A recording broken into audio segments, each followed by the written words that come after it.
I feel like my 2025, I did not achieve anything. I feel like my 2025 is ending in a bad note. My friends are doing better. Everybody in my circle are doing something with their life, but I feel like I'm not doing so much. Um, that's what some of you are telling yourself. Who told you that? Why do you feel that way? Why do you think you and your friend have the same timeline? Why do you think a stranger that you don't know what they are going through or you don't know their actual bank account? Because I can tell you now that I'm making so much money. What proof do you have apart from my word? You're not in my bank account.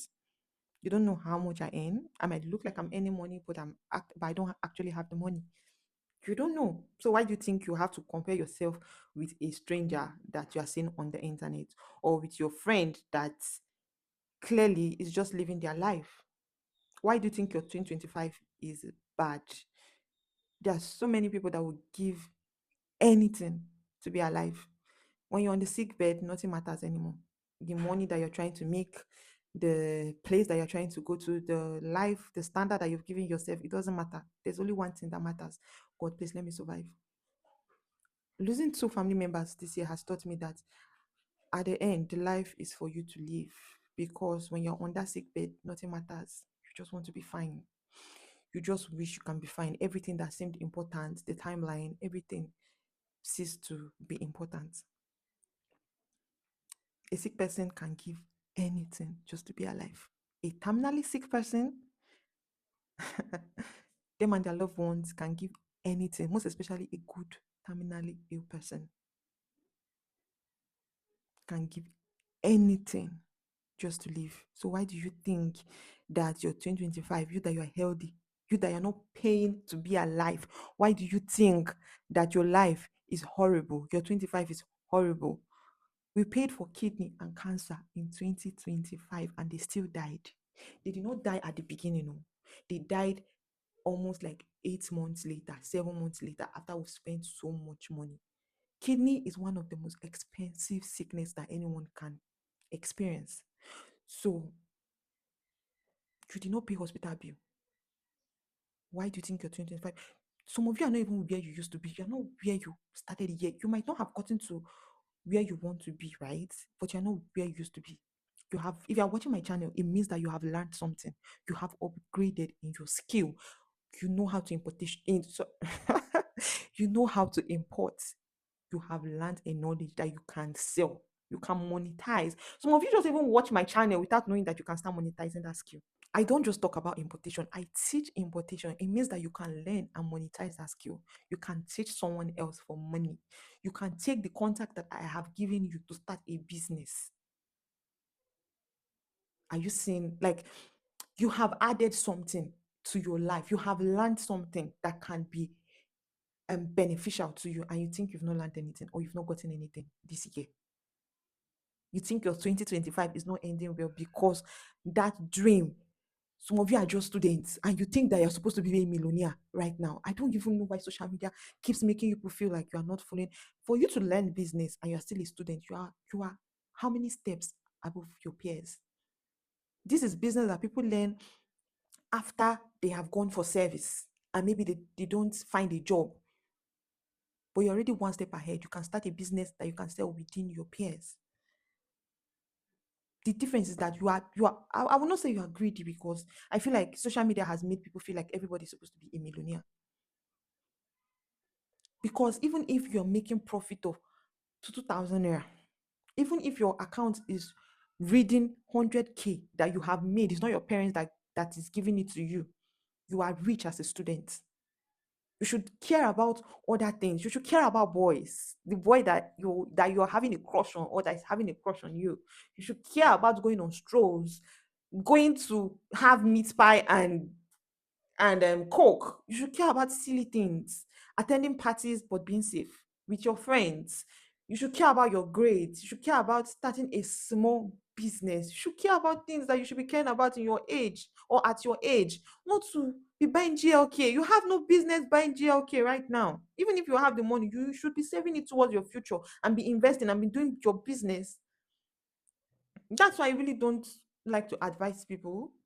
Most especially because what works for me, right, might not be the same thing that will work for you. But I'm sure that what I'm telling you, not putting pressure on yourself, will give you growth as long as you have a plan that you're working towards. Sometimes pressure makes you fail. It makes you not to think, not to use your brain properly.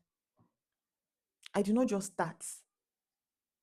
I can, okay, I can agree that I'm from a very comfortable family. I grew up very comfortably, and some of you don't have that. I agree. But this is not the time as a young girl to be carrying family load that your parents cannot carry or they could not carry. Have boundaries. I'm not saying you should not assist your family members, but the adults in your family should know that they should be adults. So you assist, but you are not the sole provider. You assist when you can. Save, invest in yourself. If not, you're going to end up like where you're coming from. If you keep carrying load that you cannot carry, you're going to do things that you're not supposed to do. If you keep carrying load that you shouldn't carry, if you keep caring about the things that you shouldn't care about, at this you're going to miss so many steps. You should be living. Now, for people that are around my age or people that are older, who is giving you the timeline? Have a plan, work towards it. That is the goal. You only fail when you stop trying. You are not a failure because you failed. You can pick up.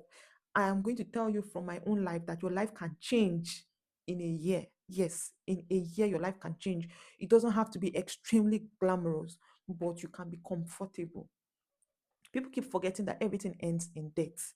Once you die, it is over for you. You're not going with anything. You don't even know where your phone is. You don't know where your ATM card is. Next of kin or the bank is going to take your belonging. The life that you have is the one that you have. Anything that is causing you pressure online, unfollow such pages. The life that you're not dreaming for yourself, the person that is living it, unfollow that person. The thing that is giving you stress, unfollow the life that you envision for yourself. You can follow people that motivate you to have that life. But I'm not talking about those life that causes pressure that make you feel like if you're not working hard enough, that is why you have not gotten what you don't follow people like that. Anything that is causing you pressure, cut it. Have a clear plan, like pen it down. Don't have it just in your head. Write it down. Before, I don't used to write my goals and my dreams because I used to be scared that what if they don't happen. And so write it down. The worst that can happen is that you go back and then you see what you have not done yet, and the best will be taking that off your list. Write it down. Envision your life. Dream it. If you can dream it, you can live it. Stop putting unnecessary timeline on yourself and saying and be comparing yourself. You really, really, really, really don't know except for what people tell you. And me, I'm a firm believer of if I don't have it, it is not mine. I'm not interested. So you can tell me that you're a millionaire as long as you're not giving me the money. It's for your pockets. It is not interesting to me. I am not interested in knowing. And honestly, I don't know if I believe you either. As long as you're not giving me, it's for your pockets, right? I can tell you right now that I have 30 million naira in just my spending accounts. How will you know? How will you know? There was a time I posted how much I made that month, and I posted it because I wanted to encourage people. But I also had to tell them that do not be deceived. This is not how much I made the previous month. I made lower. My sale was not even half of what I made that month. So I'm not going to deceive you and be showing you millions. Sometimes even the money that you're seeing in that account is not even profits. It is both profits, the money that you're selling, and expenses. Profit might just even, for example, let me say I show you 20 million naira. My profit there might just be 2 million naira. So please try to learn how to practice gratitude. Instead of focusing on the things that you don't have, focus on the things that you got.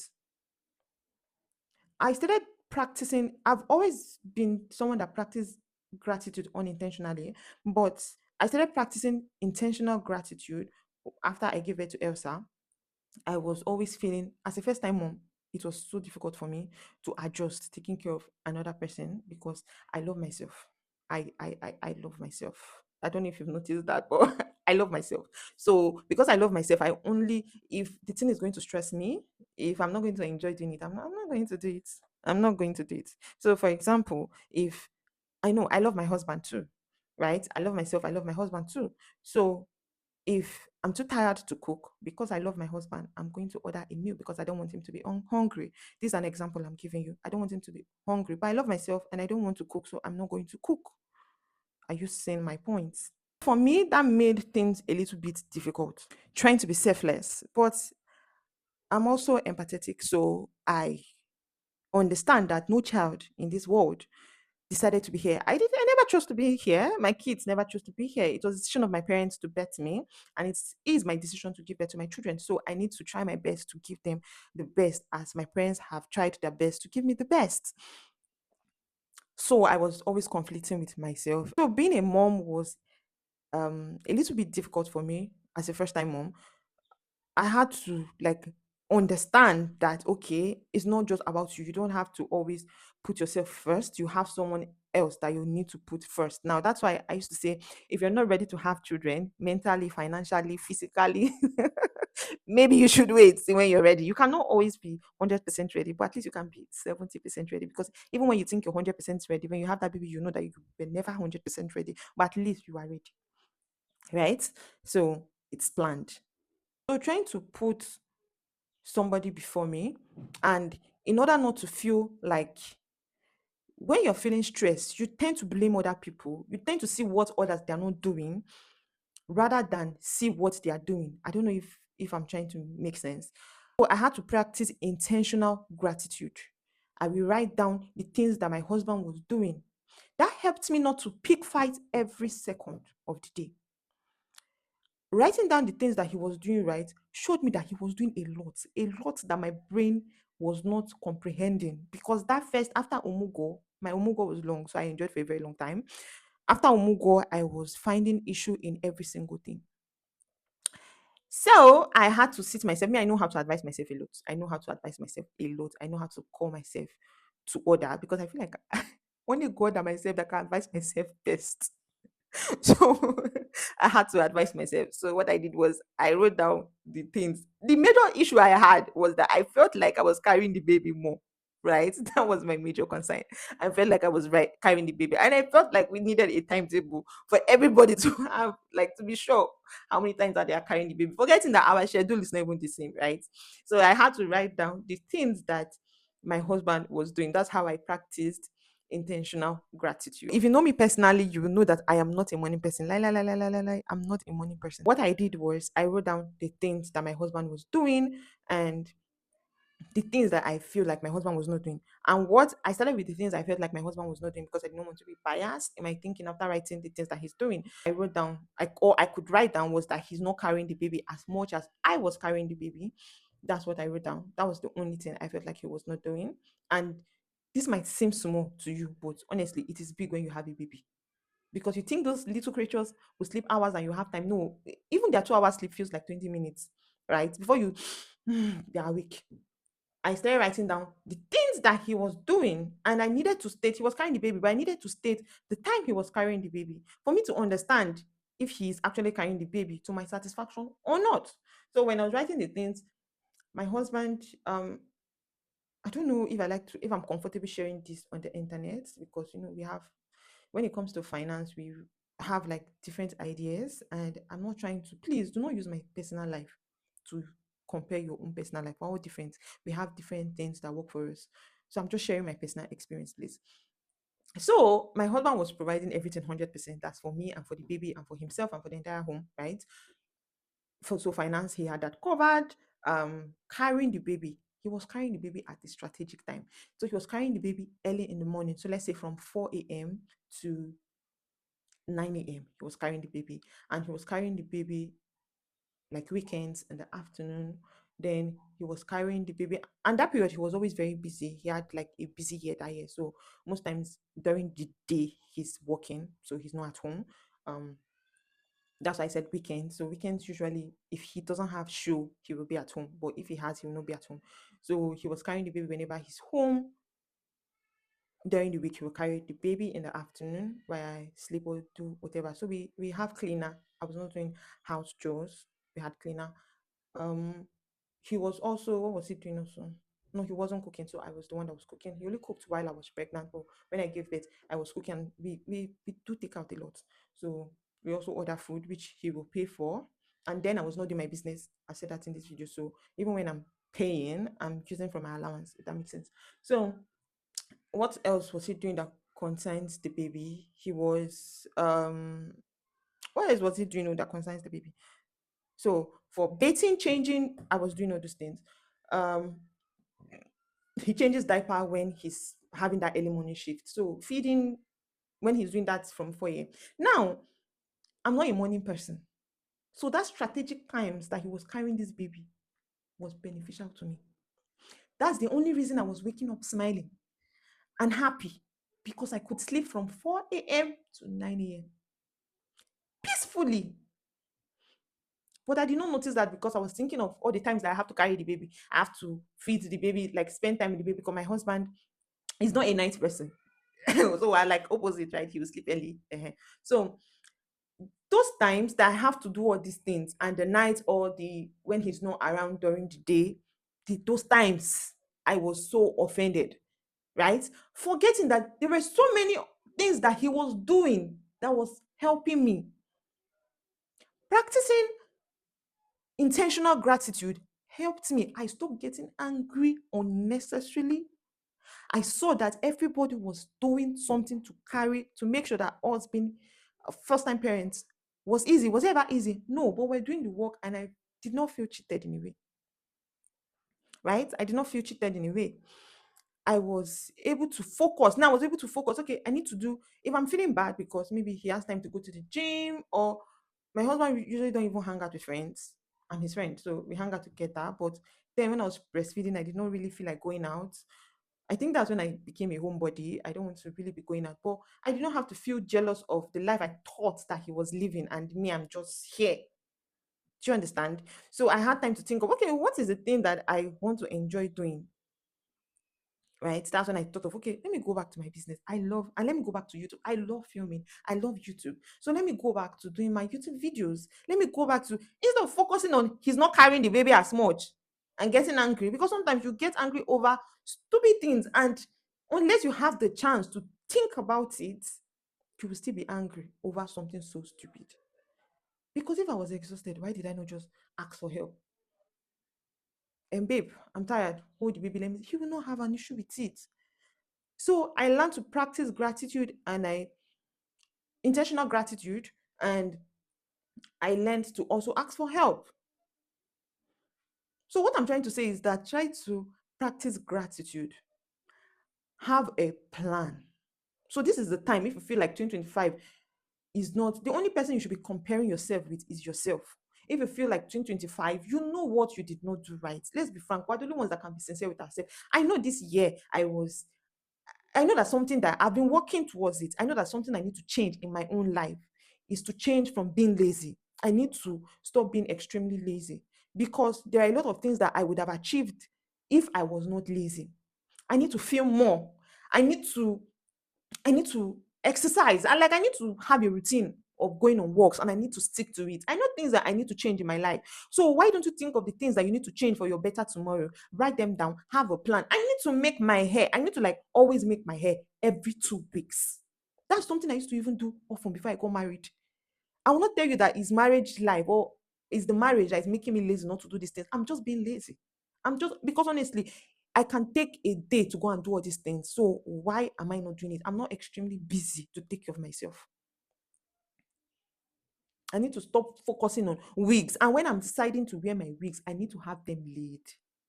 Like my frontal wigs, I need to have them laid. Maybe 2 weeks, I can just do my all back and be wearing wigs for that 2 weeks. But the all back needs to be neat. It needs to be something that I can wear outside. It means that I cannot wear it for more than 2 weeks. So to make that happen, I'm going to write down the hairstyle. The ones that I don't know which hairstyle I would like to do for that month, I'm going to put a question mark. And I need to find that within next year by God's grace, before that month when I have to do that hairstyle. I need to be intentional. So write down why you feel your 2025 did not end according to your expectations, and have plans to achieve it next year. Have that honest conversation with yourself and be truthful, and have plans on how to tackle that next year and work towards it. And have faith that is going to, what you put into the universe, that's what you're going to get. That is one thing I believe. So have faith, work towards it. How it's going to happen is not for you to think about. That is why it's called faith. Leave that part for God and do your own part and watch your life change. Be grateful for where you are. There's something you don't know, the power of gratitude, what it can do. When I started seeing what my husband has done, and instead of quarreling and complaining, I stopped quarreling. And I thank God that when I noticed that I was quarreling almost every day, I had complaint almost every day. I needed to sit myself down and advise myself. That's when that happened, and I did what I did. It saved us from future quarrels. It saved us from a lot. So instead of complaining, be grateful. Thank God for life, and He's going to give you food. Thank God for food. Have you ever seen when somebody dash you 5K and you're very grateful? You don't say, this is small. Wait, I want his 5K. Do you do not work for it? So, what do you mean by that? The person will be so excited, right? So, now imagine God providing for you something and then you are grateful for it. You don't know the power of gratitude. So, be grateful for your 2025. Be grateful with everything that I have gone through this year. One thing I'm grateful to God is thank you for not allowing me to be bitter. Thank you for me to be grateful, even in the pain. Thank you for allowing my loved ones to still be able to move on, even with the pain, to still lean on God, even with the pain. You don't know how big it is to be able to still lean on God, even with your pain, because it is not easy, because sometimes you don't understand. You don't see the reason why that happened to you. So try to practice gratitude. Even when you don't understand why you try to practice gratitude, have a plan and watch things work for you.